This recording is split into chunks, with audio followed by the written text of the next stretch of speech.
What is going on, peeps? What's going on? What's going on? What's going on? Today we are going to break down Kyle Kulinski's interview with Bernie Sanders. We try to keep it as quick as possible. Before we get started, I do want to congratulate Kyle. I know, as most of you all probably know at this point, Kyle, Bernie is Kyle's it's his hero. He hadn't gotten an interview with him before, and that's a pretty big deal. I mean, I know Kyle has a huge amount of subscribers and all that good stuff, but still, when you get to interview somebody that you look up to, like I've had the pleasure to do a few times, it's a pretty big deal. So and it's really a tribute to his hard work, his dedication, and for the most part, maintaining his integrity and his objectivity. I did reach out to Kyle to congratulate him, and we briefly chatted about it, and he did want me to let you all know that he actually wanted to push back more on some issues, but because of the time constraints, and it was really last minute, he couldn't push back as much as he wanted to. So I told him that I would let everybody know that, so if they felt like, okay, Kyle's playing favorites towards Bernie, yeah, of course there's some subjectivity there.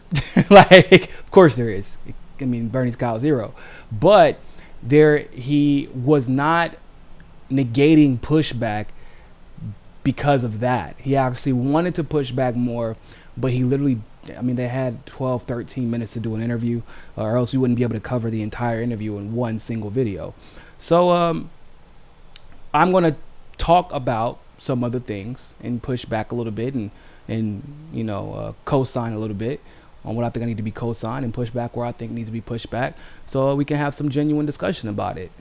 But also, I should give a huge shout out to Bernie, because I don't really consider TYT independent media. So going on them is kind of like just going on MSNBC YouTube version of it's just a YouTube version of it.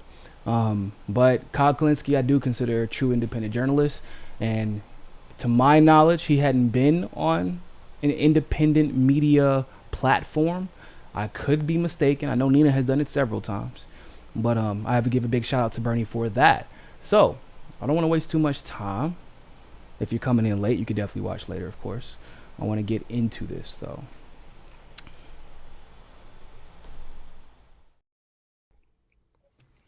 Hello, everybody. I have a very special interview today. I'm very happy to be talking to the one and only Senator Bernie Sanders.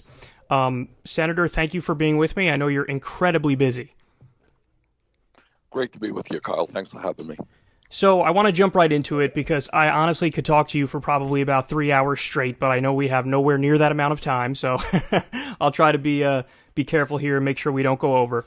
My first question is the resistance in the Democratic establishment to FDR-style social democracy, is that solely ideological, or do you think it's also because of the corrupting influence of money, or do you think it's both things? Do you think that the Democratic establishment actually believes in a neoliberal corporatist vision, or do you think it's because they don't really believe it? They know you're right about stuff, but it's a matter of they're representing their corporate interests, so they can't agree with you even though they want to. I think it's a combination of factors, but I think money is the most important factor. I mean, it's not an accident that the third way, which is the corporate wing of the Democratic Party, called me and my views an existential threat to the Democratic Party, an existential threat. I think for the last many years, many decades, the Democratic Party has essentially been controlled by wealthy campaign contributors, often from Wall Street and other powerful special interests. And I think those are the folks that candidates have looked up to for advice, and who have they've tried to please these people. And what we are trying to do is not only win this election, but to transform the Democratic Party, which is why I'm called an existential threat, to be a party of the working class, of young people, of people who believe in economic justice, social, racial, and environmental justice. So I think it is primarily that you have a party that has been funded by wealthy and powerful special interests and they want to maintain their position of power. So let me just say, from Kyle's perspective, that's a really, really good question. Asking whether or not it's the money that is influencing people who would otherwise be on the right side of the issue, or if they are inherently opportunistic, is a good question. Not only because, I mean, you want to know, right? You just want to know in general, but because of something that Kyle and I actually talked about during our interview. Bernie isn't going to be in the Senate if he wins. You know who the second best senator is right now? And that really depends on your perspective. Because I lean more towards anti-war. For people on the left, they might say Elizabeth Warren is the second best senator. But I'm like firmly anti-war. So I would say it's a tie maybe between Elizabeth Warren and Rand Paul, even though I think Rand Paul's domestic policy is atrocious. The truth of the matter is he and Liz aren't that far apart. So like those are options.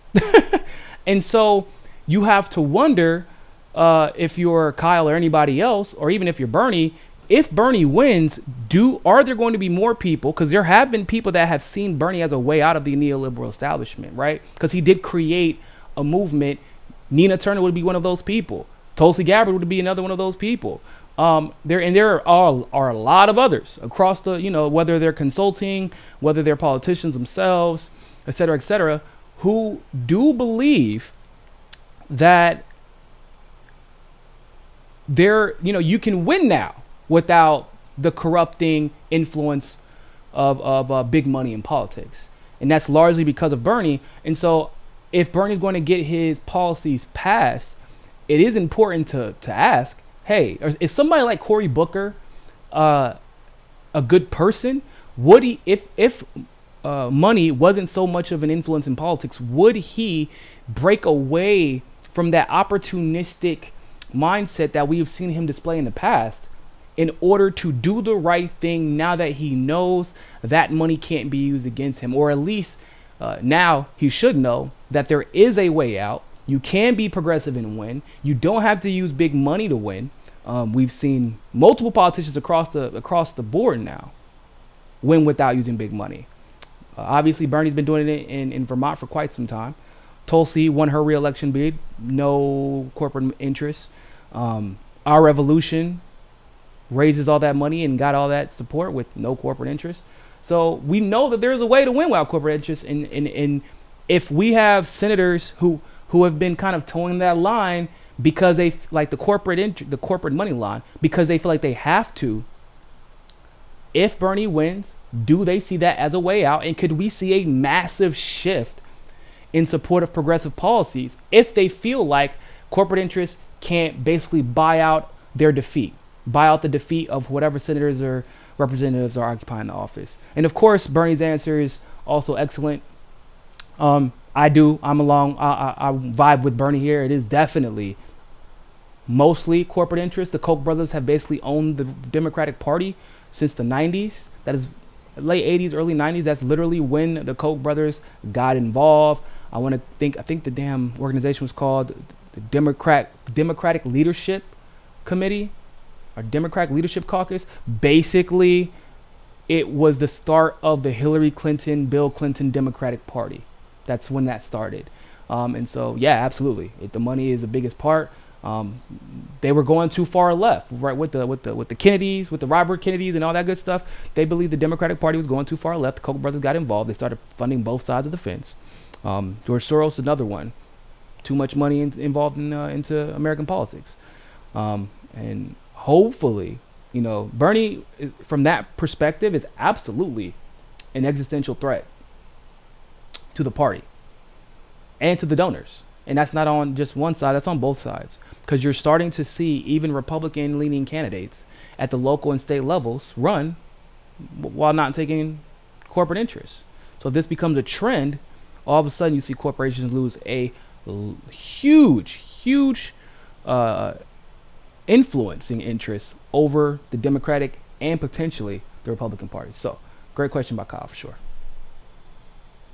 So would you be willing, so let's say hypothetically you win, President Bernie Sanders is in the White House. You go to do Medicare for all. let's be kind to the Democratic Party here and say that only 25% of your Democratic colleagues oppose Medicare for all. Is President Bernie Sanders willing to use the bully pulpit to try to make them fall in line and even go as far as supporting primary challengers against Democrats who are going to obstruct not only your agenda, but the agenda of the American people? Absolutely. I've said this a million times.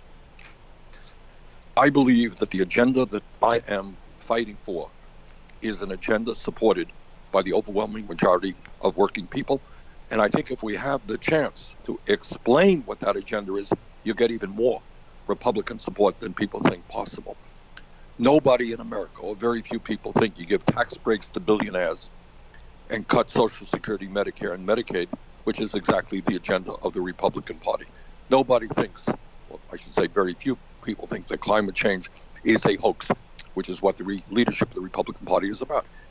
And in the same sense with the Democratic Party, among Democrats, overwhelming support for a Medicare for all single-payer program, overwhelming support to raise the minimum wage to a living wage, make public colleges and universities tuition-free, cancel all student debt, demand that large corporations and the wealthy stop paying their fair share of taxes.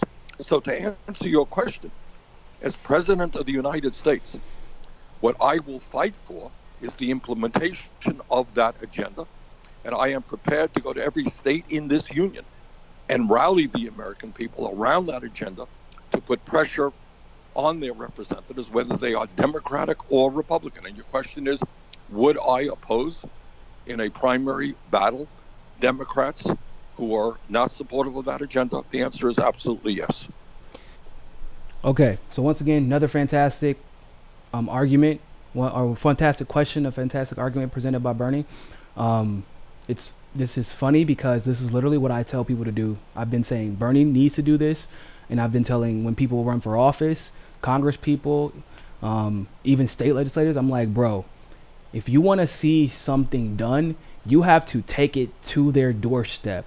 Let those Congress people or senators or state legislators know, if you don't do what the people are requesting, I'm like, bring a list of their campaign promises. They promise you all this. What did they get done? Like, for example, Rick Scott. Rick Scott ran for Florida Senate on term limits. Hasn't so much as introduced a bill for term limits. He ran on being a more middle of the road Republican. And he kind of was running against, like, being anti quote unquote Trump. You know how the moderate Republicans try to do. And of course, what did he do? As soon as he got to the Senate, that's out the window. He's like, actually, I like this office. So if you go to these individual states, look at what their promises are. Look at what they're getting you. They promise you better health care. They're not getting it. They promise you more of this. And it's a president doing this.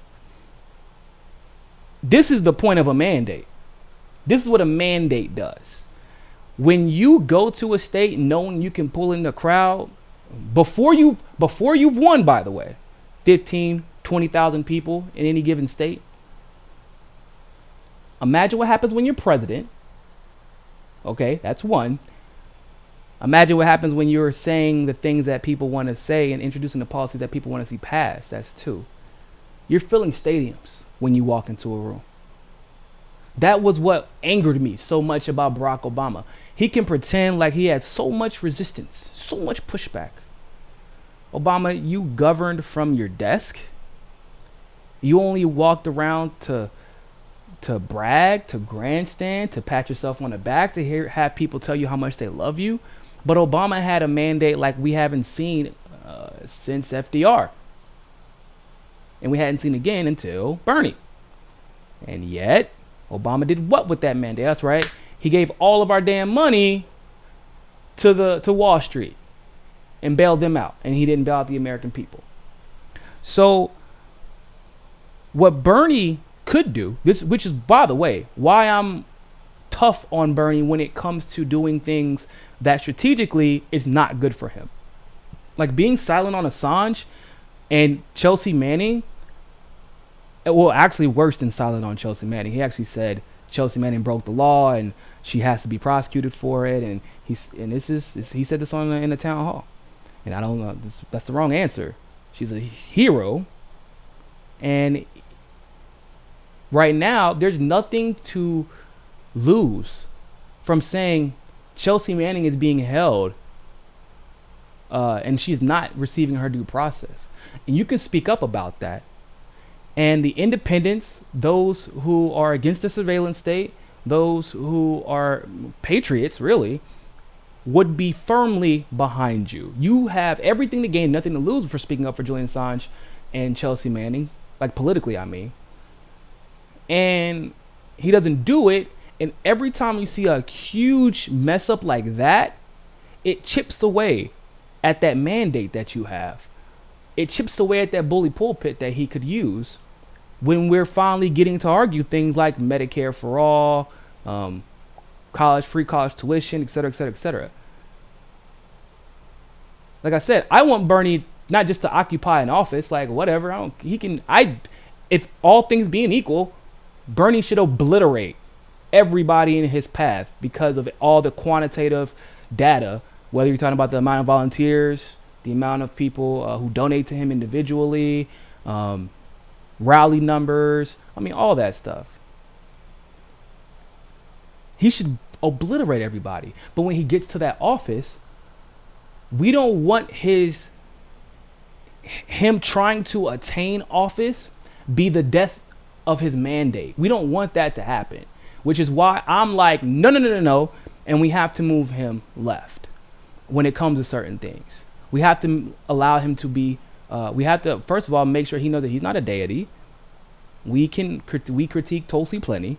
We can critique Bernie too. And we have to move them left. And so when he gets that mandate, when he gets in office, I know that as far as domestic policy is concerned, foreign policy is a different discussion. I know that he'll use that mandate for the right thing. And I genuinely believe he will be on the road on Air Force One. Is there a bus? Is there a Greyhound one? I don't know. There should be, though. If there is a bus, he will be on that bus. He will be on the road more than he will be in the White House. And that's one thing that we love about Bernie. So that bully pulpit, and mind you, FDR did that, by the way. FDR did do that. I just wish that Obama used his mandate in the way that I'm sure that Bernie will use his. Let's continue. So when it comes to the issue of executive orders, the mainstream media and Republicans, and even probably many Democrats, their hair will be on fire, and they'll act like you're being, dictatorial or tyrannical or whatever it may be.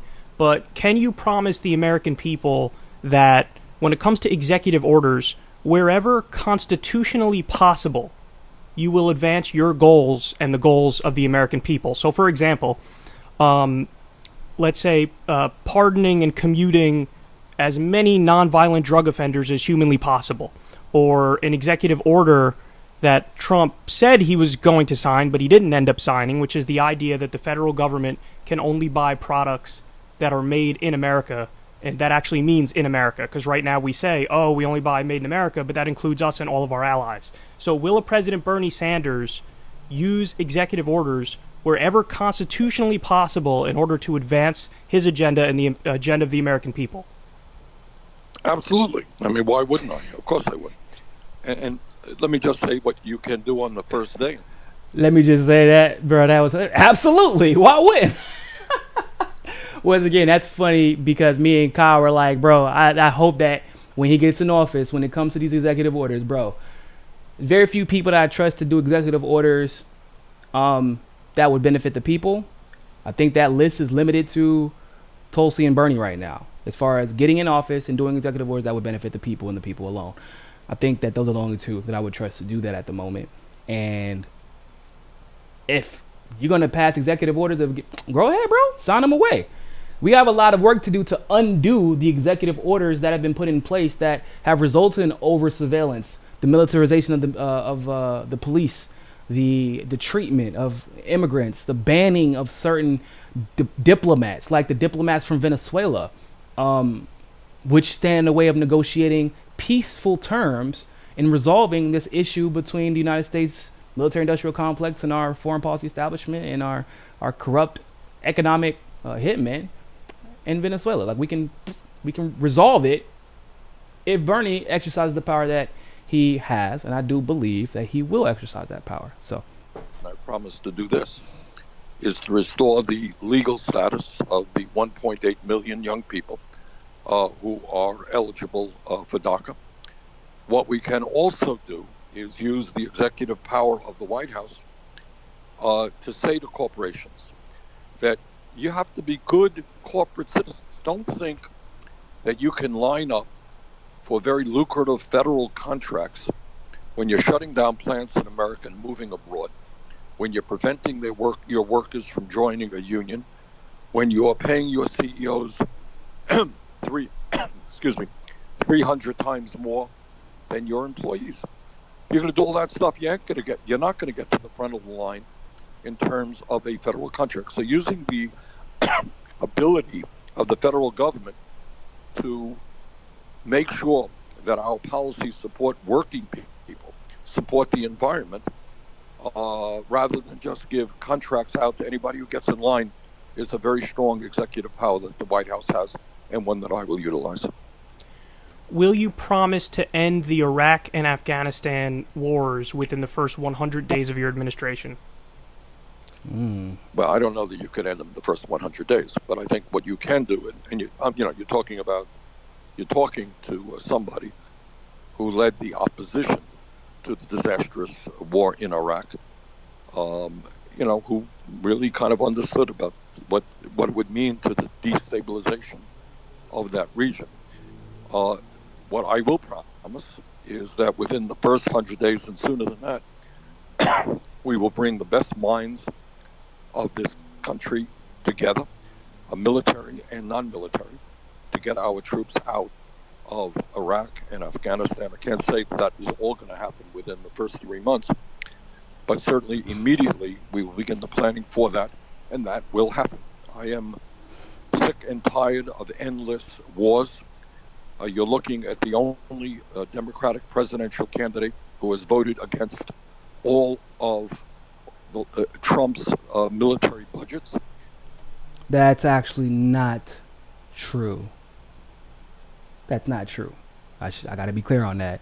Tulsi has voted for every single NDAA. She's voted against it. Maybe he meant Republican or Democratic senator, because that is true. And maybe he meant out of everybody that was on the stage, because that is also true. But Tulsi has voted against every single National Defense Authorization Act, which is the military budget, that has come out. I actually did a whole video debunking the lie that Veterans for Bernie put out, claiming that Tulsi voted for a military budget. They claim she voted for a military budget that in 2019 that hadn't even been introduced yet. So I don't think he did it on purpose, but that is not true. So I'd be clear about that. I don't think we have to spend 10 times more than the next 10 nations combined on the military, $750 billion a year.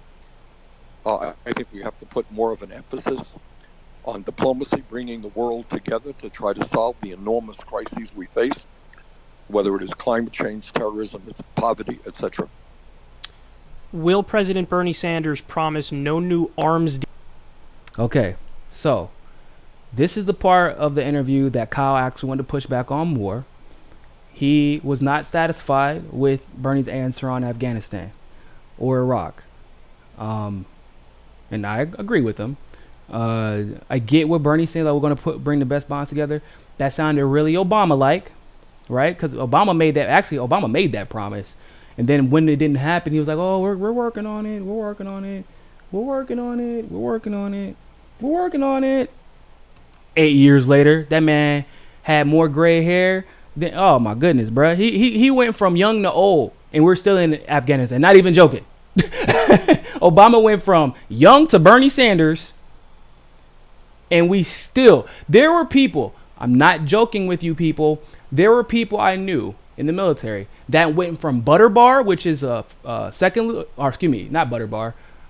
Butter bar, second lieutenant, to light colonel, which is an 05 which is one rank above where Tulsi is. I know someone who went from that to that in infantry in the tenure of Obama's presidency. In other words, they went from a peon to being in charge by the time Obama got out. They went from being a peon to being in charge of a battalion. Because in Afghanistan. So that's why Kyle and myself are a little like, I don't know about bringing the best minds together to get them out. I get it. It doesn't really work like people think it does.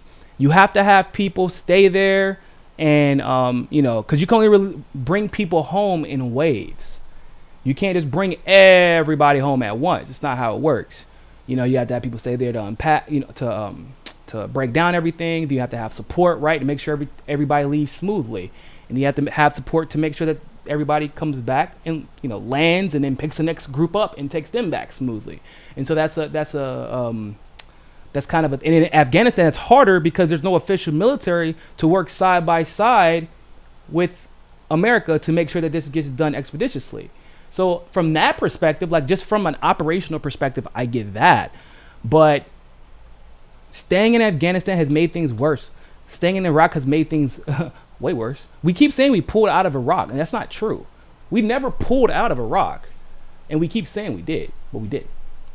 And we needed to be. By the way, there's this, and this is my bone to pick with Bernie as far as Afghanistan and Iraq. For those of you who do not know, Bernie talks about Iraq a lot, and I'm glad he voted against it. I'm glad he was such an outspoken voice against the war in Iraq.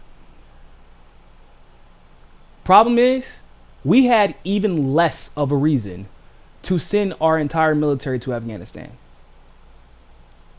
If anybody knows anything about Afghanistan, there is no official army of Afghanistan. The Taliban would probably be the closest thing to it. We also murdered or were involved in, either directly or indirectly, just because of our fighting there, our presence there, hundreds of thousands of Afghan people. Not to mention, we did know Osama bin Laden was, quote unquote, responsible for 9/11. But our army, our military, and our intelligence community also knew that Osama bin Laden, 1, was one of ours. 2, he was Saudi Arabian. 3, the people who participated in 9/11 were Saudi Arabian. But yet we never mentioned invading Saudi Arabia. 4, he was supposedly found in Pakistan. So in other words, we ravaged through Afghanistan, destroyed hundreds of thousands of lives, impoverished and damaged hundreds of thousands more, created thousands and thousands of refugees, only to find Osama bin Laden in Pakistan, where we should have been to begin with, because that's where all the terrorists hang out. Like, how sometimes you might go to Dave & Buster's on the weekend and like your crew knows that you're going to be there every weekend because that's where everybody in your neighborhood goes when they want to hang out. Well, if the terrorists were the cool teenagers from the local neighborhood, Pakistan is Dave & Buster's. That's where they all go to hang out. That's where they all go to hide. That's where they all go to get their passports. Everybody and their mama knows this. And yet we completely avoided Pakistan while we were ravaging through Afghanistan and Iraq. And nobody publicly even suggested going into Pakistan, despite the fact we know that people like terrorists hide there. Just the other day, Prime Minister Imran Khan of Pakistan straight up said there are 40,000 terrorists fully accounted for in Pakistan right now. And we never went. We never pressed Saudi Arabia in any significant way either. Not publicly. We didn't put public pressure on them. So when Bernie talks about Iraq, he doesn't ever talk about his vote for the AUMF, which essentially authorized unlimited war in Afghanistan. And then was, of course, subsequently when he voted against going into Iraq, but it didn't really matter because we used the AUMF to go into Iraq anyway, which Bernie voted for. And I know Bernie says he's tired of endless wars, but you can't say you're tired of endless wars and then constantly manufacture consent. That's my problem. That if I had one problem with Bernie, it's nothing to do with his domestic policy. I don't even care that he endorsed Hillary. I don't even care because I knew she was going to lose anyway. I did not care. I cared from like a personal perspective, like, damn, I would never do something like that, but I kind of get it, whatever. It was pragmatism. Didn't even care about the Russiagate thing until a little bit more recently. When we get closer and closer to nuclear war, that's the whole reason I cared about it to begin with. But you can't say things like, we need to phase out Assad. He's a brutal and ruthless dictator, and you have no qualifications for that. If someone, think about it like this, even with the Venezuela thing at the debate, imagine if there was like a Russian debate, I don't know, right? A debate in Russia between candidates, like Putin actually had a chance to be taken out. And they said, if Hillary Clinton won, will you call Hillary Clinton a ruthless dictator? And then Putin answered, well, Hillary Clinton has made plenty of people disappear. Have you ever heard of the Clinton body count? She's made plenty of journalists disappear too. People who stood up to her and her corruption. In America, we would run back-to-back news stories about how Putin was a conspiracy theorist, even though there's probably more substantiation and more credit to that claim than there is to the claim that Bernie made. He called Maduro a ruthless tyrant, insinuated that his government is illegitimate, that the people in the most secure elections in all of South America, elections that are far more secure than the United States election system, he claimed that Maduro wasn't the beneficiary of a legitimate election. Then he said that he made people disappear. Based off of what? And you don't mention Juan Guaido. You don't mention the fact that Juan Guaido is still alive, and to my knowledge, not even in jail. You don't mention the fact that Maduro just held a whole climate change summit. Not even just for climate change. They talked about diversity. They talked about just the what they talked about the United States a lot, because a lot of these countries don't like the U.S. because we meddle in their governments. Like the fact that Maduro gives food, they have like a service that takes food to all these different homes around the country to try and counteract our sanctions, which Bernie also didn't mention. So I understand Bernie is saying, I'm tired of these endless wars. But we've also seen that although he may not be subject to a lot of pressure when it comes to domestic policy, we've seen that he is absolutely subject to public pressure when it comes to foreign policy. And when it comes to that, that is where he is very similar like the FDR, because we ended up in World War II because FDR wasn't paying enough attention. He had really bad foreign policy advisors, and under his nose, Ford, GM, GE, all these different corporations funded Nazism. I mean, think about it. It's common sense. We crippled Germany's army. We killed their economy. We destroyed any chance they had of having a legitimate, competitive military. And all of a sudden, Hitler finds all the money in the world. Ding, ding, ding. Wartime economy. Our corporations funded the war under FDR's nose, which is why this is such a big deal to me, and it should be a big deal to you as well. You can't manufacture consent and regularly hire foreign policy advisors like Matt Duss, who's a neoconservative prick. Say you want to phase out Maduro. Say you want to phase out Assad. And he said these things, not me. I'm not making this up.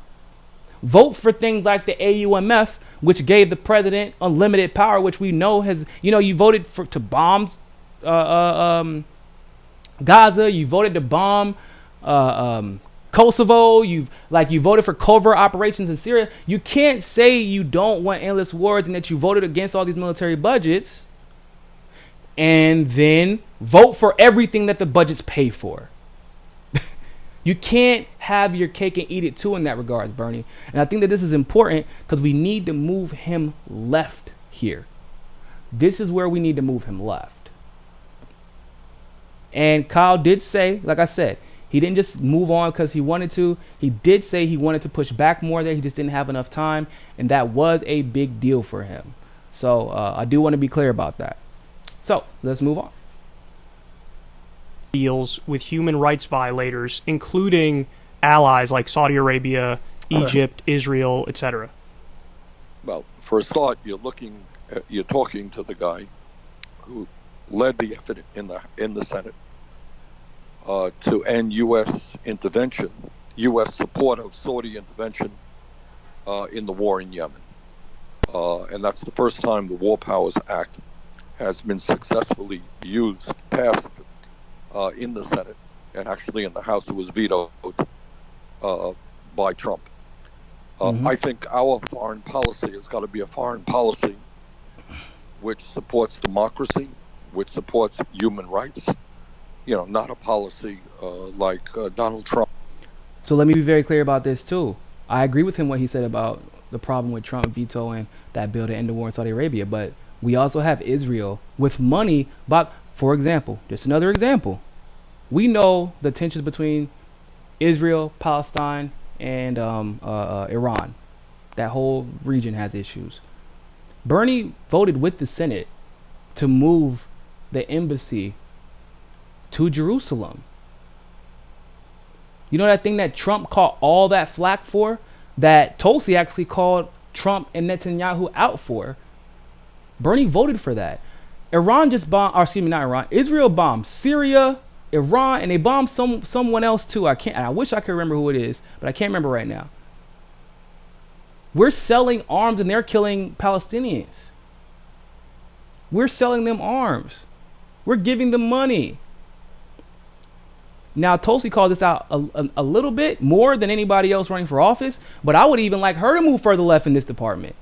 We can't keep calling out Saudi Arabia and only sometimes call out Israel when Netanyahu is a fucking psychopath. The dude is crazy. And crazy breeds crazy, especially when you will not call it for what it is. I understand we have to tread softly. And that's why I'm glad that when it comes to Israel, because of all the indoctrination. And that's why I also understand why Tulsi is very specific. She calls out Netanyahu very specifically, because if you call out all of Israel and you're running for office, then all of a sudden you're anti-Semitic, and God knows everything that Tulsi is the only person I know that's anti-Semitic. She's also Islamophobic.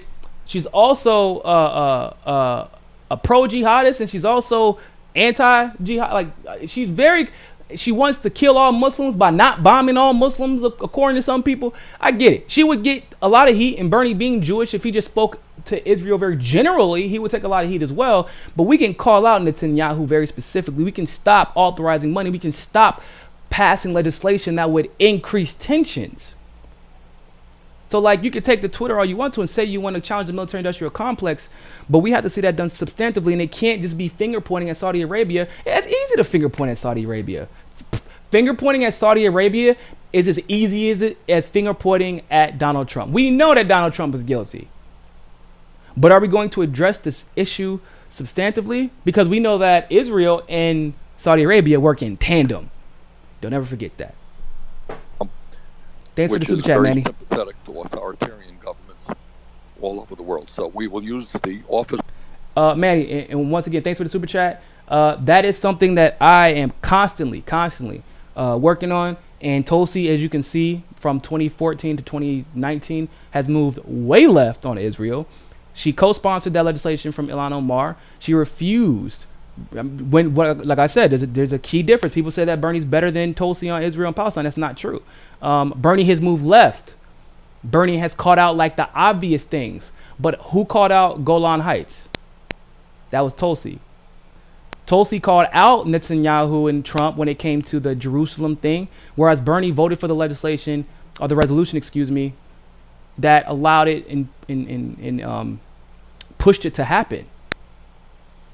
That's why Trump felt so emboldened. Bernie signed that letter that was asking the United Nations to not participate in BDS, to bar any type of committee that would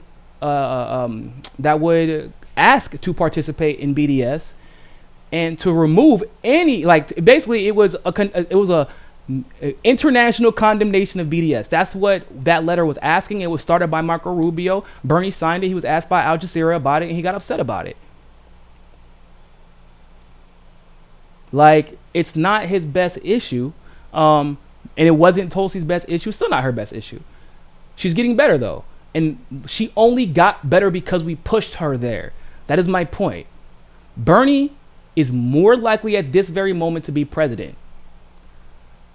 We are doing him a disservice. We're doing this country a disservice.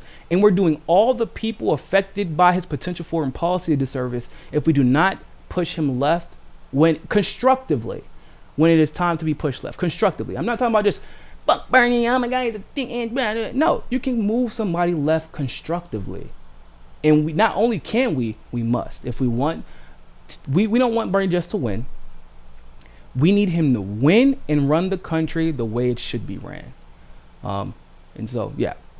White House to expand democracy, expand human rights all over the world. So the International Court of Justice, which is the top court at the UN, they recently declared that many of the U.S. sanctions against Iran are illegal, specifically the sanctions that are against medicine going into Iran. But the Trump administration totally ignored them and is continuing to sanction that. Would you remove all of the illegal sanctions, not just on Iran, but would you also do it with Venezuela and Cuba? Well, my inclination is to say yes, but I have to study that a little bit more thoroughly. Let me just tell you this.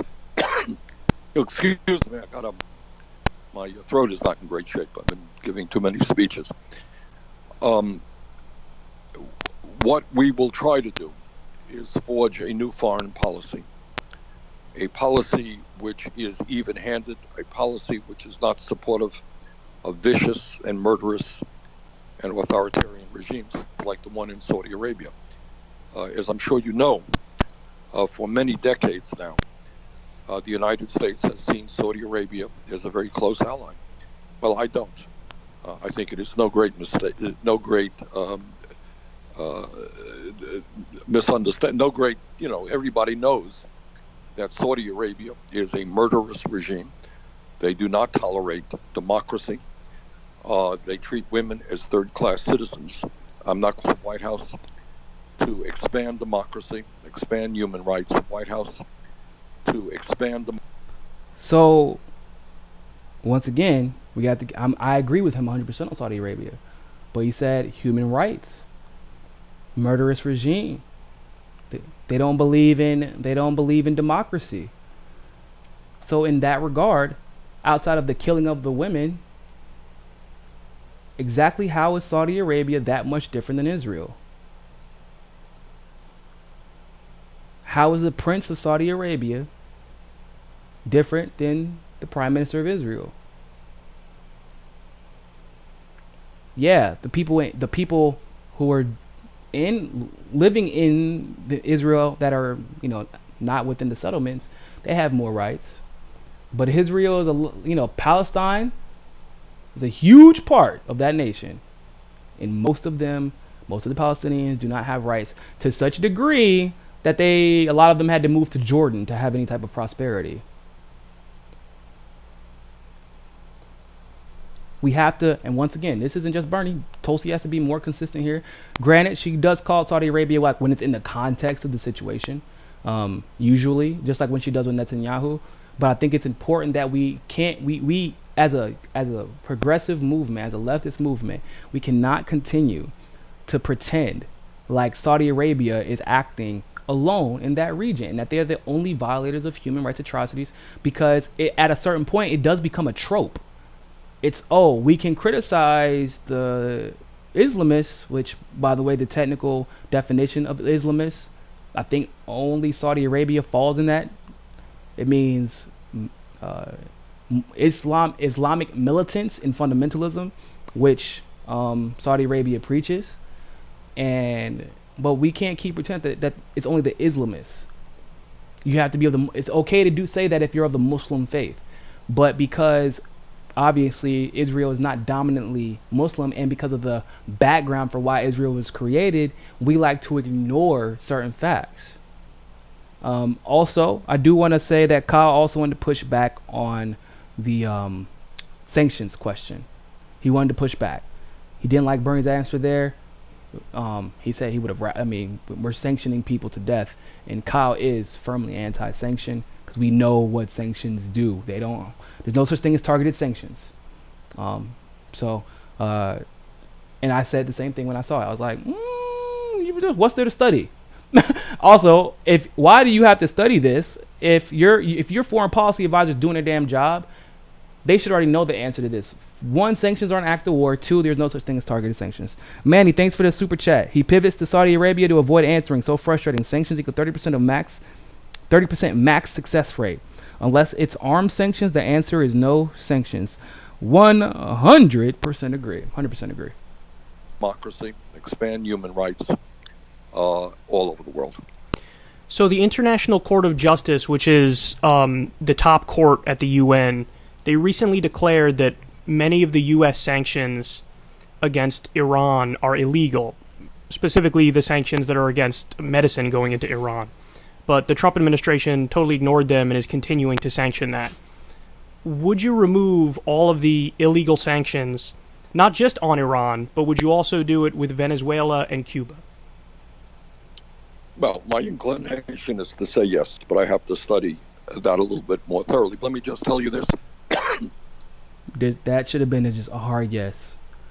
Tulsi, in the interview that I did with her, talked about this. She said, at first, I was kind of for sanctions. 2016, 2017 is when it changed for her because she voted for sanctions on Russia and Iran. Didn't think much of it. I mean, because they were targeted and all that good stuff. Her views on Iran have changed a lot too. But then she woke up not only to what was really happening in Iran and Russia and our relationship with them, but also she went to Syria and saw what sanctions really do to people.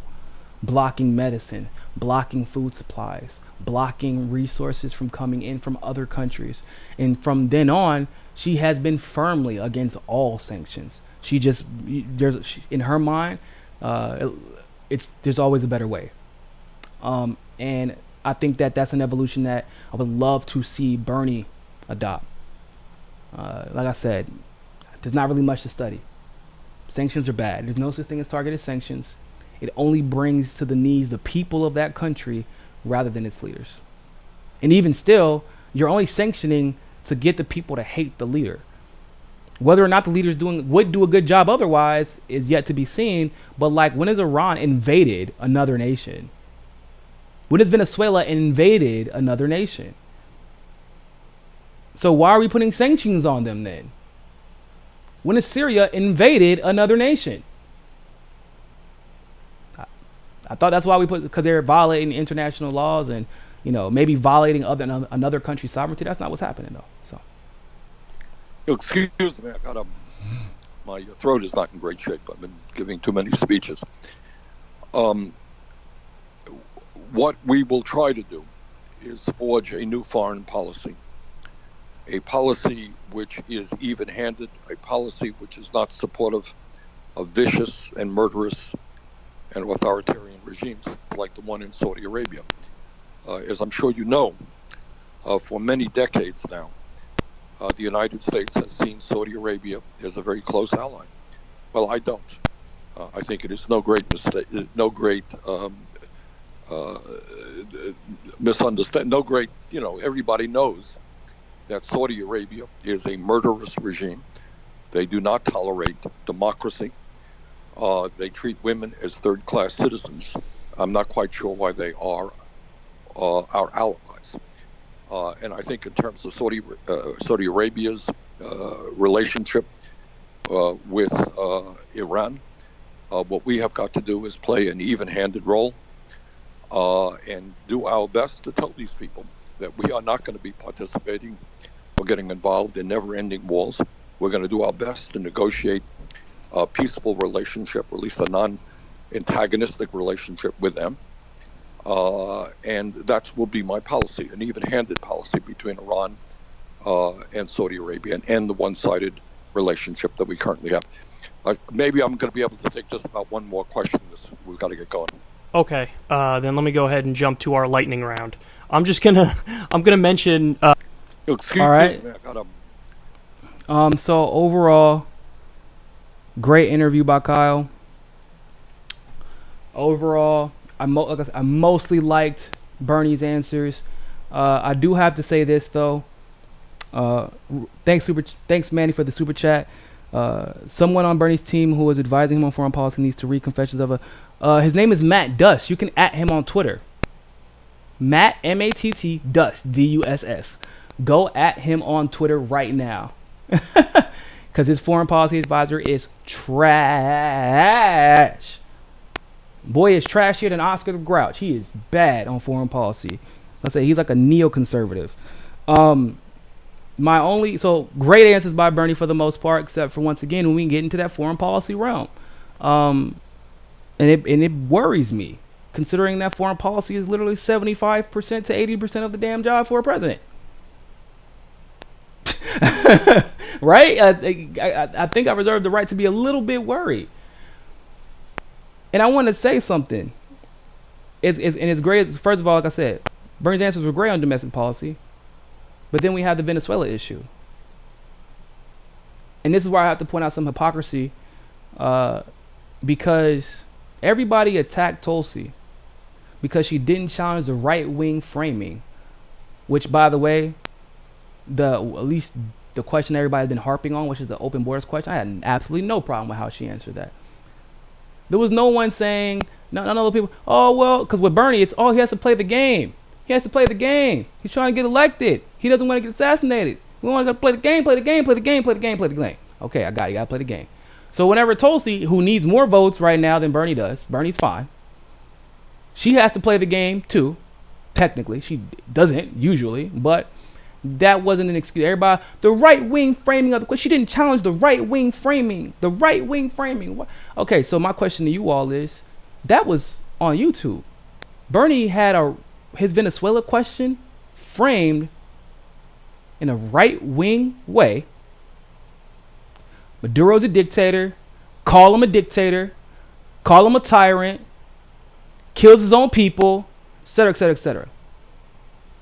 Why is there no videos complaining about Bernie not challenging the right-wing framing of that question? If we're being fair. And that the right-wing framing of the question, actually, I'm not even that concerned with. But I just found it interesting because I distinctly remember a day or so before that, everybody complaining that Tulsi didn't challenge the right-wing framing of a question from Dave Rubin on YouTube. And the reason why is because Dave Rubin is like the arch enemy of progressives now. I don't think he's that important to care. I don't think he's that influential. I think he's a dumbass, quite honestly. But I don't think he's that influential. However, on a national stage, they use Bernie to manufacture consent with right-wing talking points. And Bernie, not only, like with Tulsi, what she said was true. Effectively, what those candidates were trying to argue for, not because Anna tried to say progressives, Dave Rubin said all progressives are for open borders. That's not what Dave Rubin said, actually. That's not what Tulsi said. He said what it sounds like is if you look at the last debate, the Democratic candidates sound like they're advocating for open borders or something like that. That's exactly what he said. Tulsi said, I've done my research and they have not said the words open borders. However, effectively, that does sound like what they're arguing for. So it's fair to say. Because that's true. But what Bernie said about Maduro is not only not true, it's inflammatory. It was think about it, like, do you want to know if it was an attempt to manufacture consent? Who did they ask those questions to about Maduro? The quote-unquote socialist, the Democratic socialist, and the Latino. Bruh, come on. The socialist and the Latino is who they asked the questions to. No, that just a coincidence or not? They tried to use Bernie to manufacture consent and he fell for it. Like I said, Maduro is the worst dictator, the worst tyrant, quote unquote, in the world, considering the last guy who tried to overthrow his government is still alive and well and walking. And is free. Maduro is out here taking food, using his government to take food, host climate change summits and all kinds of stuff. He's the worst tyrant in the world if that's the case. The answer should have been, well, whether or not he's a dictator is irrelevant because we shouldn't be meddling in anybody else's government.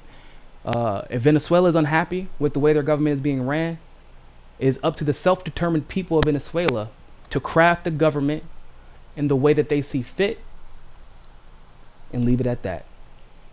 We have enough problems here at home to worry about someone else's government. That should have been his answer. But instead, he pandered and inadvertently manufactured consent. And it was actually even worse than that, to be honest with you. And this is, once again, go at MATTDUSS. Matt Duss is his foreign policy advisor. He said that I'm not talking about that democratic social, or excuse me, I'm not talking about that socialism. I'm talking about the socialism of Canada and Scandinavia that everybody loves so much. I know that he didn't mean it like this, but that's basically what he said is Latin brown socialism is bad. That white Western socialism is great, though. He even insinuated, if you all recall, that Venezuela doesn't have socialized medicine when it does. As a national healthcare service. And they're great when we're not blocking their medication. And that is a very dangerous trope. Because then you get into the grounds of Western exceptionalism. People start to, you don't, especially when you don't mention the sanctions, you don't, like, you can't stand with Lula, the people from Nicaragua, the Sandinistas at one point in the past, like, and then say, but their socialism is bad. I'm not talking about that one. I'm not talking about the one that the United States cripples. I'm talking about the nice white socialism that the United States never touches. So you're getting into some dangerous territory when you do that. And so we have to instead, people got mad at me for saying it because I'm like, I thought it was obvious. Because if Tulsi said that, oh, all hell will break loose. All hell will break loose. Let's be honest. Hell, if another neoliberal said that, all hell will break loose. We rip them a new one. And we should. But when we say it about Bernie, or when I said it about Bernie, people, you're nitpicking. No, that's not nitpicking. They're literally using his lack of foreign policy knowledge against him because they know that Bernie, above all else, does like being right, and he likes feeling like he is morally correct, and he doesn't ever want anybody to judge his integrity. And so even if he had to say the popular opinion, he will in those situations when he's put on the spot because he's been known to. But that's dangerous because if they can do that to you, you know, some guy on ABC can do that to you. Imagine what happens when those generals, those 4-star generals, those Secretary of Defenses stand in front of you and put pressure on pressure on pressure and use every single tool they have to basically propagandize you into submission to doing what they want them to do. Don't think they'll do it? Ask Trump. They did it to him. So that's why it's important that we move him left in that regard. We got to move him left there. And then we get Bernie left on foreign policy. It's too easy. It's too easy. We're good. We just need him like 50% more left on foreign policy. We can take it from there. If he's even 50% more left than where he is right now, then I would be perfectly satisfied. Other than that, Kyle, once again, fantastic interview. You did what you could. You pushed back. You asked great questions, substantive questions. Crazy that 13 minutes was better than like almost the entire debate, funny enough. Bernie, thank you once again for coming on to independent media. That's dope. Hope you do more of it. I think you should go on Jimmy Dore's show. Hey, I'm right here. You want to come on my show? You're more than welcome. I think other than that, I'm about to interview Justin Jackson from the LA Chargers about the NCAA rule change that's coming. Well, not NCAA rule change, but the law that California voted in or is about to vote in to make it legal for players to accept money for playing college sports. Definitely don't want to miss that. He's currently the running back for the LA Chargers, but he's only 2 years removed from college, so I'm sure he has a lot of insight to give us there. Other than that, hey, people, always remember more than anything else, find your balance. Peace.